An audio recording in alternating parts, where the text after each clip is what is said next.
everyone, and welcome to Fox 9 Sports Now. Well, we are just 7 days away from the longest day of summer. Yet here we are about to discuss Vikings football.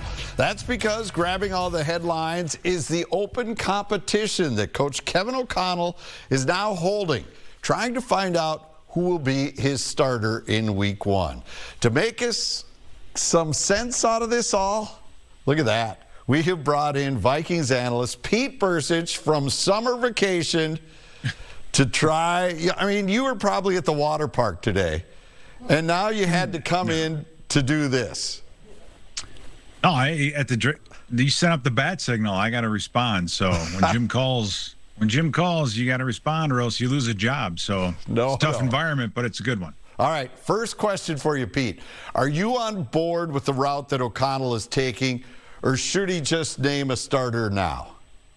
Well, if he's not sure and you really truly have a competition, then yeah, that's what you have to do. It's just rare to see it in the NFL these days. You think of it this way: there are probably 25 teams that are happy with their quarterback play, right? So and that's it. So it's most of the time that competition is sort of there. Most teams can't afford to have two quarterbacks competing because one of them, obviously, he's going to get paid. That's the guy who plays. So this decision normally happens in the offseason. For the Vikings, it's just a unique situation. You have a draft pick, and then you have a guy who, is getting paid by Bidwell for this entire season. They're paying him kind of to go away. So the money part of it is really off the table. That makes this unique. And then, and then the talent, the different spots that these guys are in their career also makes this very unique. And hopefully the Vikings will find a way to benefit from it. Now, for sure, the fact that you have two quarterbacks competing for a starting spot means your starter and your backup, when you get into the season, no matter who it is going to be pretty close to being a starter.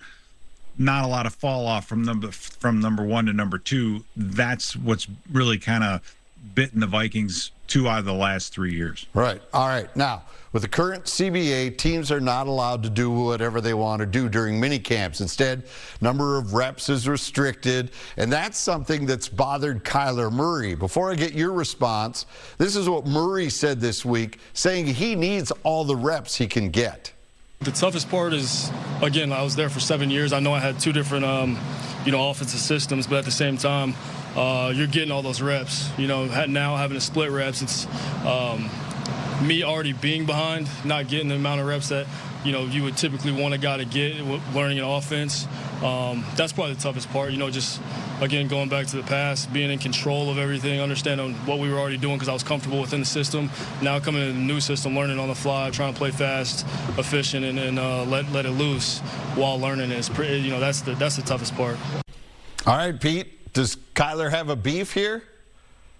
No, he's just telling you what the toughest part of his job is, right? Is he complaining about it? No, I think he's just talking about what's the most challenging aspect of what he's doing right now, and that is being in an entirely new system, his third system in his career. And normally when he gets a new system, he's doing what? He's taking all of the reps. He's the guy that gets them all, and in this case, he's not. So, in that regard, I think he's just being honest about it. Hopefully the competition and the lack of reps will push him to get better faster because he's going to have to. All right. How many reps a quarterback needs to be ready? I mean, it changes with each different quarterback. But as a veteran, the concept should carry over, and you would hope that he could pick this offense up pretty quickly. All right. Then there's J.J. McCarthy.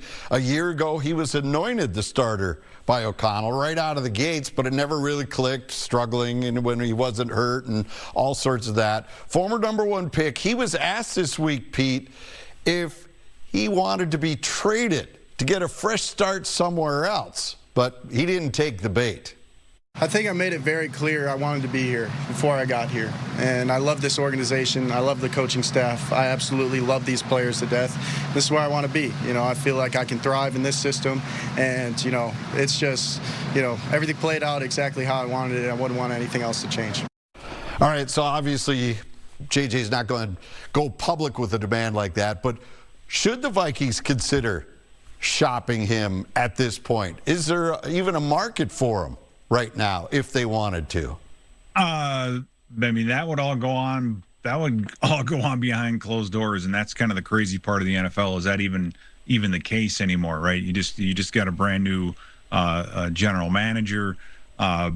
You're going to look at all possibilities. The odds of the Vikings, I think, trading J.J. McCarthy, I think it's a bit of a stretch right now, unless they're unbelievably clear in the fact that they have their quarterback, okay, and Kyler Murray, and they can get what they want out of a trade and really lose one of either their starter or their backup going into the season. So, yeah, it would be. I'm not saying it couldn't happen, but it would be. I think it'd be pretty tough for the Vikings to make a move like that. All right, now there's Max Brosmer, right, and Carson Wentz. They're also in the quarterback room as well. We know Max is just hoping to stick around, learn, and, maybe jump on the practice squad. But what about Carson? He jumped on the chance to come back here. He didn't wait. He signed way back on March 19th. He could have waited to see what other jobs were opened or if somebody got hurt. Does he know something that we don't know? I don't know. Carson Wentz, it's too bad he wasn't in camp with the Vikings last year, right? I still think that was the biggest thing, is the fact that he wasn't in training camp, and he never really got into playing shape. He never got really involved in the system, and he came in, and by the time we played Cleveland over in London, there was some good happening there. The last 100-yard receiving game of of Justin Jefferson before the last game of the year was that game in Cleveland. But then Wentz was injured pretty quickly after that. So, Carson, I think Carson wants to come back. He knows that being in a training camp somewhere is going to benefit him during the season, right? He missed it again, like I said, last year.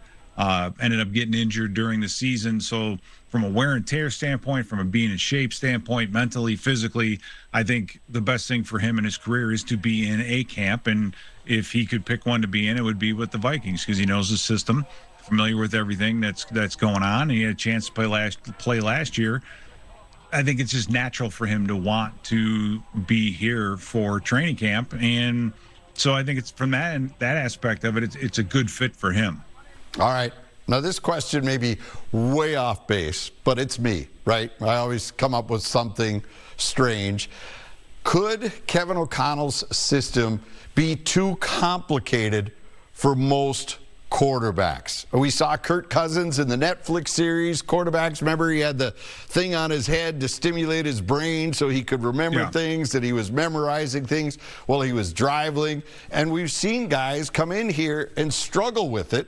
And last season, J.J. got on a roll only when they backed off a little bit on what he's doing. So is this possibly too complex? Does the coach maybe have to think about what he's asking these guys to do?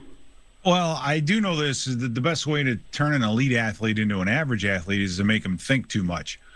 This is a very quarterback-heavy offense. It demands a lot of that position, probably as much as any offense in the league. It comes from a Rams system. We've seen it out in L.A. So he's asking quite a bit from that position, and it takes quite a bit to master that position. But you can't. This is the balance that a coach has to walk. You can't throw away the baby with the bathwater and just say, all right, we're just going to make it simple and let you go out there and play. So you have to spoon feed, and you have to give the players, the offense, those guys, what they can handle, right? Okay. And you got to add to it as you go, but you can't give them too much. But then again, you can't deny your identity. You can't just you have to know who you are as an offense and as a system. So there are certain things that you will absolutely not defer on. There's certain things that you will not allow to be given away. You just have to know what those cornerstones of your offense are and what you're asking of your quarterback, and then maybe, leave some of the other pure progression type things behind, or things that normally are done with veteran quarterbacks. All right. So when does this have to end? O'Connell told reporters the last day of minicamp that it will carry on into training camp. It may even carry on into preseason games. Would you be fine with that if it took that long, maybe even up to the week before week one? I guess you got to take a step back and go, when are you going to really get a chance to truly evaluate these guys against an opposing defense? And that's going to be the 2-day scrimmage against Baltimore, right? When the Ravens come to town and they have the combined practices for those 2 days. I would expect that to be the line of demarcation, only because we don't play our starters a lot in the preseason, right, unless that changes. Yeah. But even if you throw both these quarterbacks out there and you don't have the starting offensive line, you don't have the starting running backs or the starting wide receivers, you're not going to get a true look at really what they're able to accomplish, unless you're just wanting to see how they run the system in and out of the huddle, calling the plays, making the check, those kinds of things. I guess there's some things you can ascertain, but I think those couple of days combined scrimmage against Baltimore are going to be the big tell. It's a different defense, different front, different coverages, different everything, and I think those will be the two big audition days for these guys. Yeah, it'll be interesting to say the least. Pete, thank you so much for scrambling, coming in, getting this done. We'll let you go back to the splash pad now after this and enjoy the rest of summer. All right, Jim, thank you. Take care. All right, and don't forget, Eye in the Sky, his YouTube channel has got great stuff breaking down a ton of Vikings. So if you really want a deep dive, go check it out. Pete Bercich's Eye in the Sky. Pete, thank you so much, and hopefully thank you, we don't Jim. have I appreciate it. Hopefully we don't have to bother you until training camp, and we can actually enjoy the summer. Not that far away. No, it's not. It's not. It's right around the corner. All right, thank you, Peter.